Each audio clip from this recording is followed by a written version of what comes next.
All right, everyone. Buttigieg may very well lose the Democrats the Senate in 2024, and I think this is possibly evidence that he's really considering a run. Now, of course, he's in the upper echelon of Biden's cabinet. If Biden is privately saying, I don't know, I'm not sure whether I'm going to run or not, the sharks are already circling in the water, and people that are close to him have an advantage over people that are sort of outside that bubble. So if you're like Elizabeth Warren or AOC or someone else, you're not getting this advantage. Buttigieg, possibly Kamala, although again, there seems to be a possibly rocky relationship there between her and especially Jill Biden that may preclude her from really being part of that inner circle. I have a feeling that that story is absolutely true. Yes, I know it's based on anonymous sources saying that these people spar all the time in the White House and shit. I can believe it though, based just on an observation of personality and their microaggressive movements towards one another and some of the things that they've said. I genuinely don't think that Jill Biden and Kamala Harris like each other. I think Jill bristles at the fact that one of those people was brought aboard as a diversity hire, effectively. Well, my husband could have won fair and square with anyone as running mate. They voted for him. They weren't voting for Kamala. They weren't voting for the person that I would call the help under other circumstances. The Bidens are like that. Trust me, I can read them like a goddamn book. I'm pretty good at that with people in politics. Buttigieg has effectively ruled out running for the open Senate seat that's going to appear there in his, I believe, non-native Michigan. That means that the Democrats have one more seat to worry about because he probably could have carried it.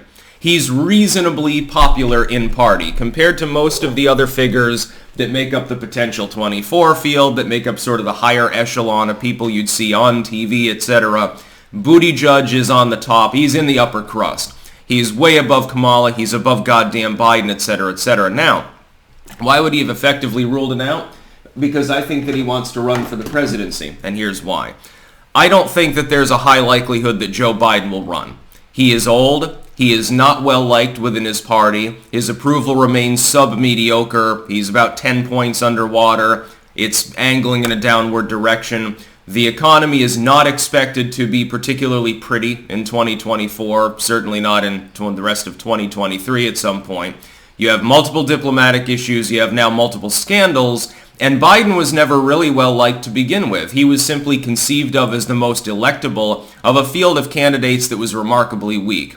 I pointed out, by the way, that Buttigieg actually was a better shot at the time. I think that he probably could have done better. Without honking, Buttigieg ought to have had at least a fighting chance. Not a big one, but he would have had a fighting chance. I think, therefore, if he's not willing to run for that, he knows he's not going to have a cabinet position under Biden, because Biden's unlikely to run. So you're obviously running for something, or hoping for a position in some case. Senate is pretty lucrative. So what else would you be running for? It's because he wants a presidential bid. He's keeping that door half open because he doesn't expect the high likelihood that Joe actually goes for it, even if Biden does go for it. Imagine with fireworks if Buttigieg jumps in anyway. Says, well, I really respect you, Joe, but I think that I can run things better. He could probably knock Joe out in the primaries. That's why Joe Biden wanted South Carolina to go first, by the way, because he carried that state so heavily and leads it in current polling. He doesn't want New Hampshire and Iowa to go first, where Buttigieg has an advantage. He would win Iowa. He would probably win in New Hampshire, according to the preliminary polls there. At least if it was held today, Buttigieg would beat his old boss. Well, 2 out of 3 ain't bad, but it's best if you get the first one as your win. That's why South Carolina was jumped to the head of the pack. GOP looking at shaking things up potentially too. So if you're not going to have the cabinet position, and you don't seem interested in the Senate position, although he's slightly non-committal, what does that leave? What else could he possibly be wanting to do? He's not going to take on Whitmer. He's not going to run for governor. Jesus Christ, he's going to go for the presidency. Good luck to him. Of the potential Dem field for toilet, Hillary's sitting it out, we know that. Michelle Obama has ruled out politics on multiple occasions. I still don't see her going back on that, although within the realm of politics, breaking promises, Nikki Haley, can be a common thing. I think that Biden may be in. Kamala may be in, although she's crazy if she jumps in, because then you have the almost incumbent getting knocked out possibly by the former transport secretary. That wouldn't be a good look. That's the end. That's the career-ending blunder level of political disgrace. Warren, perennial candidate Warren. Bernie might be crazy enough to get in, even though he's, 86, 87 fucking years old at this point. He's had multiple health issues. He's like the hemorrhoid that never goes away. He just sits there throbbing and occasionally bleeding. Bernie Sanders basically is that man. By the way, Vermont media still adulates him over and over. When he croaks at some point, he could have lived to be 100 because he's nuts. He's an eccentric millionaire. When he finally croaks, he's going to be lying in state. There'll be parades and shit like that in Vermont. A handful of people will be having parties. I'll be one of them. I'll be chuckling about that. Not that they're going to replace him with anything better. It's Vermont we're talking about. It'll be another so-called progressive. Probably be to the left of him. Probably be more like an AOC character or something. Vermont is basically doomed at this point. But Buttigieg standing down gives the Democrats a huge disadvantage because they have to defend 2-1 in the Senate the next time around.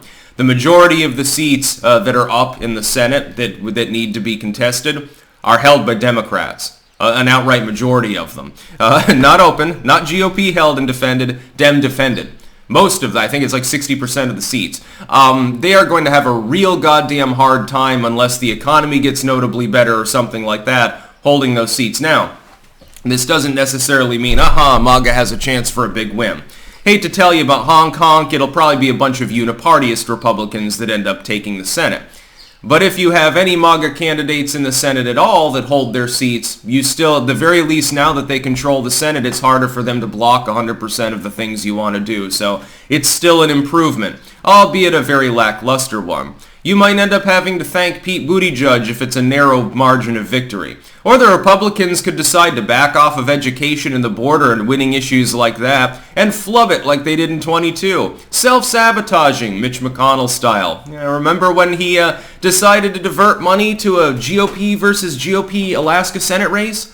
Do you remember when McCarthy himself decided to try to knock out Madison Cawthorn without any legitimate reason whatsoever? And just barely managed to do it, honk honk, by 1,000 votes. That was a funny margin of victory now, wasn't it? Yeah, we're going to see some more shenanigans to come in the next couple of years. Just trust me on that one. This might be the biggest shenanigans of all, though. If Biden stands down, you're going to see a pretty packed Dem field, and they're going to get wild and woolly, and it's going to be very, very fun watching their debates if they hold them. That's about all. Peace out.